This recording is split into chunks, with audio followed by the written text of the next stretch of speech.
Hi hello नमस्ते, स्वागत आहे तुम्हा सर्वांचं जहागीरदास किचन अँड लाईफस्टाईलमध्ये। आज मी एक मस्त अशी मुलांची फेवरेट रेसिपी घेऊन आली आहे, ती म्हणजे मोमोज। आज मी व्हेज मोमोज बनवणार आहे। त्यासाठी मी इथे घेतले आहे कोबी, त्यानंतर सिमला मिर्च आणि एक मोठं असं गाजर होतं, तेही मी व्यवस्थित साल काढून आणि कट करून घेतलं आहे। आणि बघा चॉपरला सगळं मी एकत्रच असं बारीक चॉप करून घेतलं। किती छान चॉप झालंय बघा।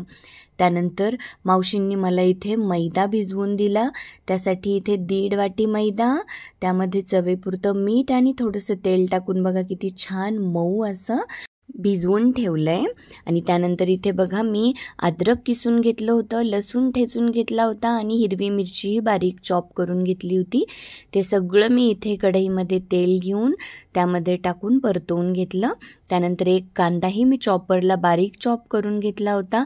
हे सगळं मी मीठ टाकून छान परतवून घेतलं आणि कांद्याला छान गुलाबी रंग आला की जे व्हेजिटेबल्स आपण चॉप करून ठेवले होते तेही यामध्ये ॲड केले आणि हे सगळं मिश्रण अगदी व्यवस्थित परतवून घेतलं। आणि हे सगळ्या गोष्टींचा कच्ची चव किंवा कच्चा फ्लेवर निघून जाईपर्यंत परतायचा आहे। त्यानंतर ह्यामध्ये मी मीठ आणि ब्लॅक पेपर पावडर किंवा मिरेपूड ह्यामध्ये ॲड केली। अगदी थोडेसे चिली फ्लेक्स मी इथे ॲड केलेत आणि पुन्हा हे सगळं छान अगदी व्यवस्थित परतवून घेतलं। आणि बघा आपलं मोमोजसाठीचं हे स्टफिंग एकदम रेडी आहे। किती छान तयार झालंय बघा हे स्टफिंग आणि परतलंही मस्त गेलंय ते। आता मी मोमोजसाठी इथे चटणी बनवून घेणार आहे किंवा आपण त्याला शेजवान सॉसही म्हणू शकतो।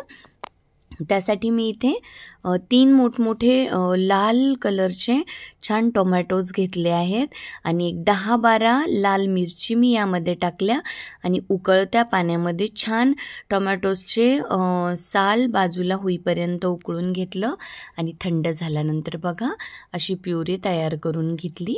आता मी बनवणार आहे मोमोजसाठी चटणी। तर एका कढईमध्ये तेल गरम करून घेतलं।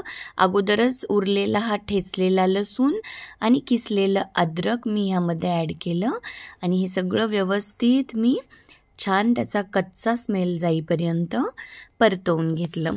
त्यानंतर मी कलरसाठी अगदी थोडंसं काश्मीरी लाल मिरची पावडर इथे ॲड केलं आणि त्यालाही छान छान परतवून घेतलं। आणि नंतर मग टोमॅटोज आणि मिरचीची जी मी प्युरी तयार केली होती ती ह्यामध्ये ॲड करून घेतली आणि व्यवस्थित म्हणजे अगदी व्यवस्थित परतवून घेतली, तिचा कच्चा वास जाईपर्यंत। त्यानंतर ह्यामध्ये मी अगदी एक छोटासा चमचा मीठ आणि छोटासा चमचा साखर ॲड केली आहे आणि नंतर 1.5 टेबलस्पून एवढा मी टोमॅटो केचप ॲड केलं आहे। हे सगळं आता आपल्याला छान मिक्स करून परतवून घ्यायचं आहे। बघा आपली ही मोमोजसाठीची रेड चटणी एकदम रेडी आहे। चटणी खूपच टेस्टी बनली होती, पण जर अशा मिरच्या माझ्याकडून जास्त झाल्यामुळे जरा स्पायसी बनली होती। मग त्यातही मी मुलींना मग मेयो ॲड करून चटणी खायला दिली। खूपच एकच नंबर बनली होती चटणी। कलरही एकदम छान आला होता, फक्त थोडीशी स्पायसी झाली होती। आता इथे मी हा भिजवलेला मैदा घेतला, बघा किती छान मऊ मऊ आहे। त्याची एक मोठी पोळी लाटून घेतली आणि मग मला छोटी छोटी लाटता नाही आली छोटीशी पुरी, त्यामुळे मी अशी अगदी मोठीशी पोळी लाटून घेतली आणि एक शार्प एजेसवाला मी ग्लास घेतला आणि त्या ग्लासने अशा मोमोजसाठी छोट्या छोट्या पुरी बनवून घेतल्या। पुरी जरा जास्तच छोट्या छोट्या बनल्या होत्या, त्यामुळे मोमोजही अगदी छोटे छोटे बनले। अगदी एका बाईटमध्ये एक मोमो खाता येईल एवढा छोटा बनला होता। हे बघा नंतर मग मी त्यामध्ये स्टफिंग टाकून घेतलं आणि असं त्याला छान रेस्टॉरंट स्टाईल मोमोचा आकार देण्याचा प्रयत्न केला। हे बघा आपला हा मोमो एकदम रेडी आहे। एकदम छान असा आकार आला त्याला आणि छोटा छोटा मोमो बनला। हे बघा, वाव, एकदम मस्त. आणि हे बघा आपले मोमोज रेडी आहेत स्टीम होण्यासाठी.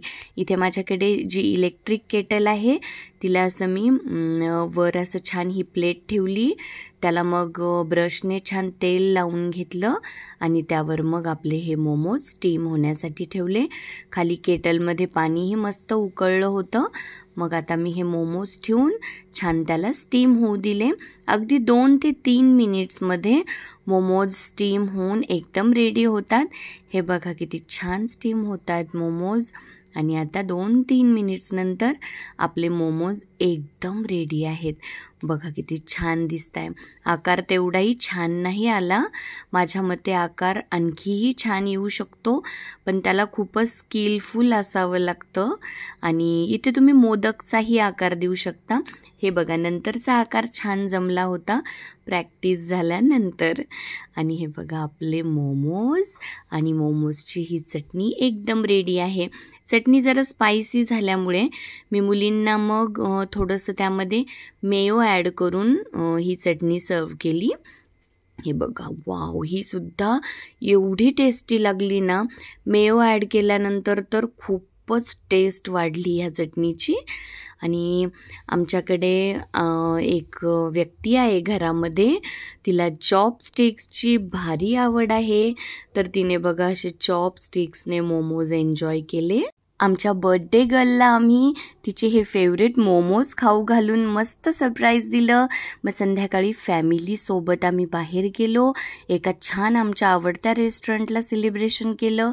हा बघा तिथे त्यांनी दिलेला मटका कबाब, त्यानंतर माझं फेवरेट सॅलड, हा चिकन चीज कबाब, हे चिकन लॉलीपॉप्स आणि चिकन चीज टिक्का. एकदम सगळं टेस्टी होतं. आणि मेन कोर्समध्ये होतं मुर्ग मुसल्लम.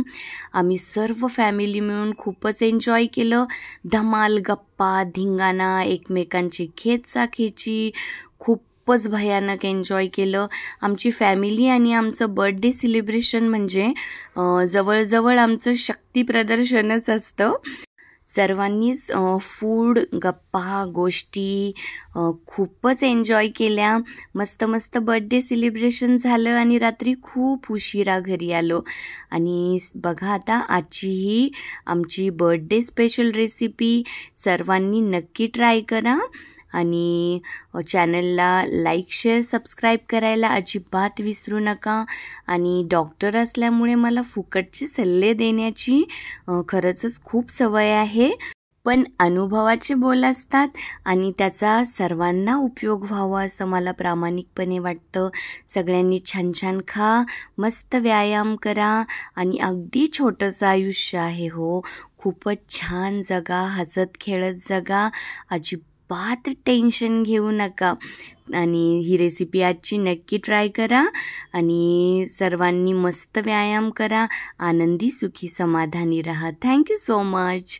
Bye bye.